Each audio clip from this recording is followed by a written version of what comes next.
अब इधर मनीष सिसोदिया कह रहे हैं, वहां पर विक्रमादित्य सिंह कह रहे हैं। संजय जी, क्या है ये? वाकई डर है या फिर पिछले सालों का अनुभव है या फिर माहौल बनाया जा रहा है? देखिए, कोई एविडेंस तो है नहीं हमारे पास, और मुझे लगता है उनसे भी अगर कहें तो कोई एविडेंस नहीं दे सकते, कोई प्रमाण नहीं दे सकते। कुछ माहौल बनाया जा रहा है और एक तरह से संदेश दिया जा रहा है जनता को। अगर आम आदमी पार्टी और बीजेपी की बात करें तो मुझे तो लगता है ये दोनों पार्टियां एक दूसरे पर आरोप प्रत्यारोप किए बिना कभी रह ही नहीं सकते। आए दिन, आज तो चुनाव का, आज तो वोटों की गिनती हुई है, आज ये आरोप लगाए जा रहे हैं, कल इसका एक तरह से रिबटल आ जाएगा बीजेपी का। तो मुझे लगता है एक आरोप एक आदत सी बन गई है और जनता शायद इसे बहुत सीरियसली लेती नहीं है। ये बड़ी बात वो कह रहे हैं कि ये आरोप जनता सीरियसली नहीं लेती है। मतलब ये अब आज ही मतलब फोन आने हो गए, ये माहौल बनाया जा रहा है। क्या लग रहा है सर आपको? प्रदीप जी। नहीं, माहौल तो नहीं, लेकिन हाँ, जैसे पिछले कुछ दिनों में इस तरह से कांग्रेस के बल्क में एमएलए टूटे हैं। जैसे गोवा के अंदर चुनाव के केवल 3 महीने बाद कांग्रेस के 8 एमएलए, 12 में से 8 एमएलए निकल के बीजेपी ज्वाइन कर लेते हैं।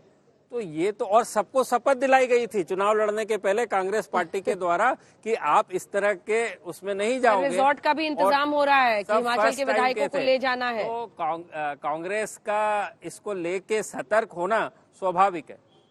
चलिए ठीक है, अब गुजरात पर आ जाते हैं जल्दी से, क्योंकि गुजरात में कम से कम जो एग्जिट पोल है प्रदीप गुप्ता जी का, वो एक तरफा अनुमान के मुताबिक है। कांग्रेस हो, आम आदमी पार्टी हो, बहुत उम्मीदें उनके लिए नहीं दिख रही हैं।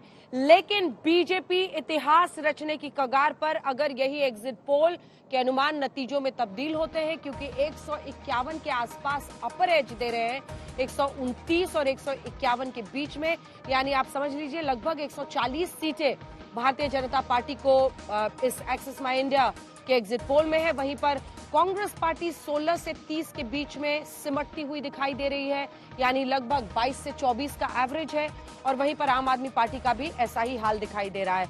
ये देखिए, वोट परसेंटेज 46, 26 कांग्रेस को, 20 आम आदमी पार्टी को, जो उनके लिए उत्साहजनक है। वहीं अन्य को 8% वोट जाता हुआ दिखाई दे रहा है। तो ये चारों पार्टियों के हमने आपको दिखा दिए हैं। कल एग्जाम के लिए तैयार है ना प्रदीप जी? देखिए, मैं तो बिल्कुल तैयार हूँ। रेंज तो दी जाती है, आप सुबह से शाम तक देखते हैं कि कभी इधर कभी उधर, और इसी के चलते रेंज दी जाती है। लेकिन जहाँ तक गुजरात की बात है, तो मुझे जो लग रहा है कि मेरी जो हायर रेंज है गुजरात में बीजेपी के लिए सीट की 151, शायद उसके आगे निकल जाए। कांग्रेस की भी मुझे लग रहा है उससे शायद 30 सीटों से आगे आ जाए। और आम आदमी पार्टी का जो मुझे लग रहा है, जो मेरी लोअर रेंज है सिंगल डिजिट वाली, वो वहां पर आने की उम्मीद है। 9 कह रहे हैं अब आप, आपके लिए 151 के आसपास आप कह रहे हैं बीजेपी के लिए। आप इससे सहमत हैं? आपने सर कल से मुझे कहा था कि 6 से 8, आप डबल डिजिट नहीं देख रहे हैं। नहीं अंजना जी, कल की बात नहीं है, मैं तो पिछले 6 महीने से ये कह रहा हूं, जब से आम आदमी पार्टी ने गुजरात में दमखम लगा करके चुनाव लड़ने की घोषणा की कि BJP is heading for the biggest victory. मैं ये सेंटेंस पता नहीं 50-100 बार कह चुका हूं पिछले 3-4 महीने में, और शायद वही होने वाला है कल। पर ये क्या कहता है बिगेस्ट विक्ट्री का मतलब क्या? फिर तो आप इतिहास रच रहे हैं। आप 7वीं बार, आप वाम दलों का रिकॉर्ड आप न सिर्फ छू रहे हैं, बल्कि आप सोचिए कि सर अंजना जी, मैं 99 पे थे पिछली बार। मैं उसमें एक फुटनोट लगाता रहा हूं। बिगेस्ट विक्ट्री का ये मतलब नहीं है कि उनके कामकाज से जनता इतनी खुश है कि इतना बड़ा मैंडेट दे रही है।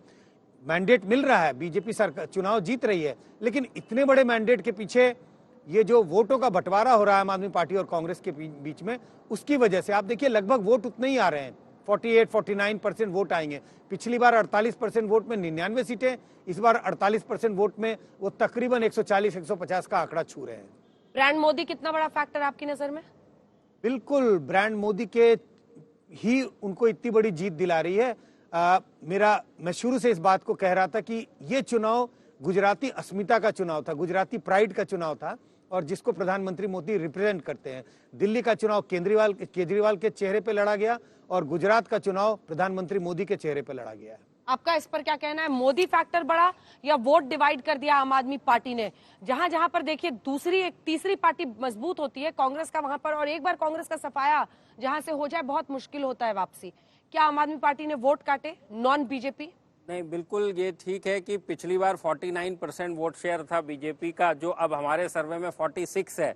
तो एंटी इनकम्बेंसी तो जरूर है, लेकिन उसके बाद कहानी ये है कि लोग बीजेपी का तो अल्टरनेट चाहते हैं लेकिन मोदी का नहीं चाहते। जब हमने सर्वे किया कि क्यों, तो वो केवल और केवल मोदी के नाम पे बीजेपी को इस बार वोट दे रहे हैं। उन्होंने ये बिल्कुल कहा कि परफॉर्मेंस जो है राज्य सरकार का उम्मीद के मुताबिक कतई नहीं है, लेकिन हम मोदी को नहीं बदल सकते, उनको नाराज नहीं कर सकते। 24 के पहले बहुत बड़ा पुश नहीं होगा संजय जी, क्योंकि प्रधानमंत्री ने अगर इतनी ताकत झोंकी है, 4-4 रैलियां वो एक दिन में कर रहे थे, तो 24 के पहले गुजरात की मुहर बहुत बड़ी बन जाती है। अगर ऐसी प्रचंड जीत, क्योंकि लगातार उनका 2002 से आप देखें तो नीचे की तरफ हाईएस्ट उनका 2002 में 127 सीटें थी, उसके बाद से लगातार गिरावट ही आ रही है। अगर ऐसा स्टीप राइज होता है तो ये एक्चुअली वी बन जाएगा। बिल्कुल अंजना जी, मुझे लगता है बीजेपी ने इतनी ताकत इसी के लिए झोंकी और खासकर प्रधानमंत्री ने इतना जोर इसी के लिए लगाया क्योंकि उन्हें सिर्फ चुनाव जीतना नहीं था, एक बड़ी लकीर खींचनी थी। और अगर इस तरह की बड़ी जीत होती है जिसकी संभावना पूरी है, 140, 150, 155 सीटें बीजेपी जीत सकती है, और ऐसी बड़ी जीत होगी तो आप कहते हैं बिल्कुल साइक कर देना ऑपोजिशन को कि भाई इतनी बड़ी जीत। तो 2024 के लिए अब बीजेपी के जो कार्यकर्ता हैं, पार्टी वर्कर्स हैं, उनका मोरल बूस्ट होगा। और विपक्ष की तो पूछनी नहीं है, विपक्ष के लिए बहुत ही डिमोरलाइजिंग इफेक्ट होने वाला है इतनी बड़ी बीजेपी की जीत से।